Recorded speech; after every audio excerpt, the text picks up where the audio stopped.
The very first thing Annie did after being reborn was hand the breakfast milk Tina gave her to a beggar on the street. But the moment the beggar drank it, Annie was shocked to realize the freckles on her face were suddenly gone. At that moment it proved Tina's nasty plan to steal her beauty. Sure enough, these past few days, whenever she skipped Tina's milk, her looks would slowly come back. Turns out in her past life, Tina was jealous of Annie's beauty, so she cursed the breakfast milk to steal Annie's looks for herself. Since Annie thought they were best friends, she never suspected a thing and kept drinking the milk Tina gave her every day. But after a while, Tina suddenly rose up as the school goddess, becoming the center of everyone's attention, while Annie, on the other hand, turned into a 200-pound outcast. She still thought she was just sick, until the day she got hit by a car, and Tina stepped right out of it. Looking at Annie barely hanging on, Tina confessed everything. The curse on the breakfast milk.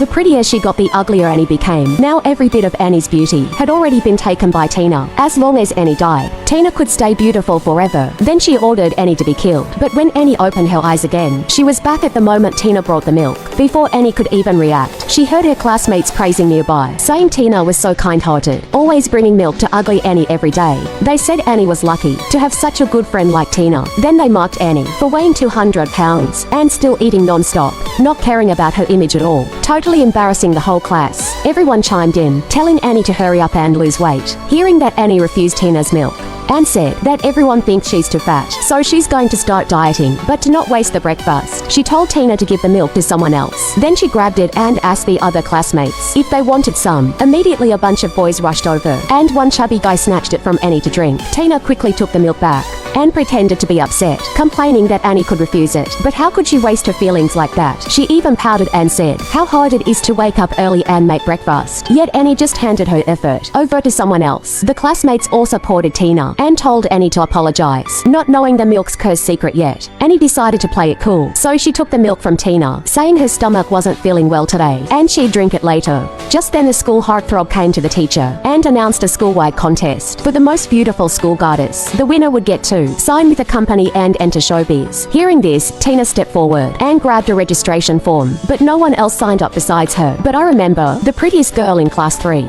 可是我记得3班最漂亮同学 难道不是林夏？ Then a female classmate asked Senior Lou if he really hadn't made a mistake. The classmates also said Annie with her pockmarked face, running for school goddess, was just ridiculous. It turns out Annie and the school heartthrob had met before. He was attracted to her beauty and asked for her contact info. But back then Tina was still chubby and jealous of Annie. She refused for her. Now seeing fat Annie, the heartthrob didn't recognize her and thought he was in the wrong class. So he decided to check the other classes. Afterwards Annie kept thinking about how to break the milk curse. When she saw a beggar outside the window, she suddenly got an idea. So she went downstairs and gave the milk to the beggar. Starving, the beggar saw the food and eagerly took it and drank it. Unexpectedly, the next second Annie felt a slight hitch on her face. She grabbed a mirror and saw her freckles had completely disappeared. Annie finally learned the secret to breaking the milk curse. Not wanting to alert anyone, she put on a mask to cover her face. At this time Tina was still dreaming of becoming a famous star. When she saw Annie approaching, she urgently asked if she had drunk the milk. Then Tina said she was going to do pre-competition training with the school heartthrob. She would have Annie's breakfast delivered from now on. The classmates nearby praised Tina for being beautiful and kind. Even with such a busy schedule, she still cared about Annie. At this moment Tina noticed the mask on Annie's face. Annie had to explain that her face was a bit allergic and she was afraid of scaring the classmates, so she wore the mask. 这也不是我说你，虽然咱俩是好朋友，但是每天看到你这副样子，我也会忍不住想吐的。确实，还是戴着口罩的好。啊！哎，诗诗，你的脸，我的脸怎么了？